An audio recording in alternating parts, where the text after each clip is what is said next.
আমি অনিক রহমান চৌধুরী, একজন professional SEO expert এবং ওয়েব ডিজাইনার। আশা করি সবাই আপনারা ভালো আছেন। আপনারা যারা যারা আমার এই SEO and web design tutorial চ্যানেলটি এখনও সাবস্ক্রাইব করেন নাই, তারা আমার এই চ্যানেলটি সাবস্ক্রাইব করে নিতে পারেন আমার পরবর্তী টিউটোরিয়ালগুলোর নোটিফিকেশন পেতে। আপনারা জানেন আমার এই টিউটোরিয়ালটিতে আমি এখন আপনাদের সাথে আমার যে আগের টিউটোরিয়ালটিতে আমি আপনাদেরকে সিএসএস কি এবং সিএসএস কিভাবে কাজ করে এবং সিএসএস এর যে সিনট্যাক্সের মধ্যে যে সিলেক্টরগুলো আছে, ID selector, class selector, universal selector, এগুলো কিভাবে কাজ করে এগুলো দিয়ে একটি ধারণা আপনাদেরকে দিয়েছিলাম। তো আপনারা এগুলো ইউজ করে কিভাবে করে আপনার যেই সিএসএসটা আছে সেটা আপনার যেই ডিজাইনে কাজ করছেন সেখানে কিভাবে অ্যাড করবেন, আপনারা যেইভাবে অ্যাড করেন আপনাদের পছন্দ মতো আপনারা যেটা করেন সেটা কিভাবে করবেন সেটা আমি আজকে আপনাদের এই টিউটোরিয়ালে আপনাদের দেখিয়ে দিব। তবে এটা দেওয়ার আগে আমি আপনাদেরকে বলবো যে আপনারা তিনটি উপায়ে যখন একটা ওয়েব ব্রাউজার আমরা ওপেন করি সেটা অটোমেটিকলি এই যে আজকে যে আপনাদের যে সিএসএস এর সম্বন্ধে বলবো, এটা অটোমেটিকলি ওয়েব যে ব্রাউজার থাকে সেটা অটোমেটিকলি সেই ধারণা নিতে পারে যে আসলে আমরা কোন সিএসএস এর কি সিএসএস অ্যাড করতে যাচ্ছি এবং কি কাজ আমি আমার ল্যাঙ্গুয়েজের মধ্যে করেছি। তবে আপনারা কিভাবে সিএসএস অ্যাড করবেন সেটা বলার আগে আমি আপনাদেরকে বলবো আপনারা তিনটি উপায়ে সিএসএস অ্যাড করবেন। আজকের এই টিউটোরিয়ালটিতে আমি শুধু আপনাদেরকে যেই তিনটি ভাবে আপনারা অ্যাড করবেন, প্রথমটি হলো এক্সটার্নাল এবং দ্বিতীয়টি হলো ইন্টারনাল এবং তৃতীয়টি হলো ইনলাইন।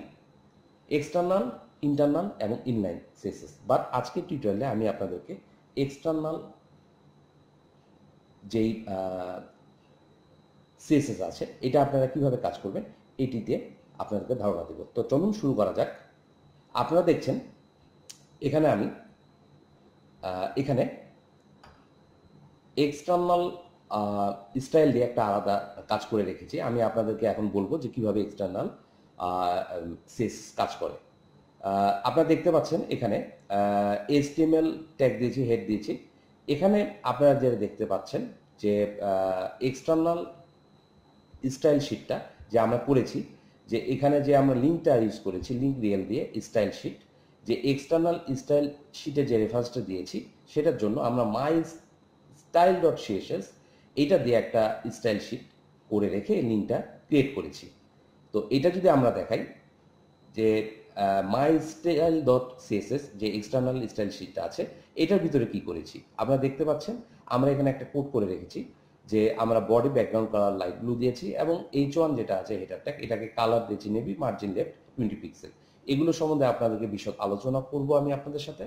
আপনার যদি কোনো সমস্যা হয়ে থাকে আমার এই ডিটেইল নিচে বলতে পারেন। আমরা চলে যাব এক্সটার্নাল স্টাইল ডট HTML। বাদ বাকি আমরা বডির ভিতরে যেটা করেছি সেটাকে আমরা H1 and P যেটা আমরা এখানে আপনারা দেখছেন যে এখানে কিছু কোড করেছিলাম সেটাকে অটোমেটিক এক্সটার্নাল শিট যেটা আছে, এক্সটার্নাল সিএসএস যেটা আছে আমি আপনাদেরকে যেটা বলছি সেটা অটোমেটিকলি ক্রিয়েট করে নেবে। তবে এক্সটার্নাল স্টাইল শিটটা আমরা এই জন্যই করবো যে আমাদের গোটা ওয়েবসাইটের কাজ শুধু একটা চেঞ্জ করাতে সেই পুরো কাজটা করবে। এই জন্যই আমরা এক্সটার্নাল যে সিএসএস আছে সেটা ইউজ করছি। এটা আপনারা কাজ করতে করতে পরে বুঝবেন, এটা আসলে ওরকম কিছু না। আপনি যখন কাজ করবেন তখন বুঝে যাবেন যে আসলে এক্সটার্নাল স্টাইল শিটটা কিভাবে করে কাজ করে। তো আপনারা দেখছেন যে আমি এখানে মাই স্টাইল ডট সিএসএস এবং মনে রাখবেন যে এখানে যে আমি লিঙ্ক রিয়েল দিয়ে এক্সটার্নাল স্টাইল শিটে যে রেফারেন্স দিয়েছি এটাকে আমি এখানকার মধ্যে হেড ট্যাগের মধ্যে অবশ্যই হেড ট্যাগের মধ্যে করতে হবে। এটা আমরা এখানে লিঙ্ক রিয়েল দিয়ে এই যে রেফারেন্সটা সেটা আমরা দিয়েছি এবং মনে অবশ্যই রাখবেন যে মাই স্টাইল ডট সিএসএস যেটা আছে সেটা অবশ্যই আপনাকে এনি টেক্সট এডিটরে ডট সিএসএস দিয়ে সেট করতে হবে এবং নর্মালি আপনারা HTMLটা জানেন কীভাবে করতে হয়। তো ভিউয়ার্স আজকের টিউটোরিয়ালে আমি আপনাদেরকে যেইভাবে কিভাবে করে আপনারা আপনার সিএসএস অ্যাড করবেন তিনটা পয়েন্ট বলেছি। পরের টিউটোরিয়ালে আজকে বললাম এক্সটার্নাল, পরের টিউটোরিয়ালে আমি আপনাদেরকে ইন্টারনাল কিভাবে সিএসএস কাজ করে এটা দেখিয়ে দিব। আমার এই টিউটোরিয়ালটি দেখার পর যদি কোনো প্রবলেম থাকে অবশ্যই আমাকে জানাবেন। আমার চ্যানেলটি সাবস্ক্রাইব করবেন যদি ভালো লেগে থাকে। ধন্যবাদ।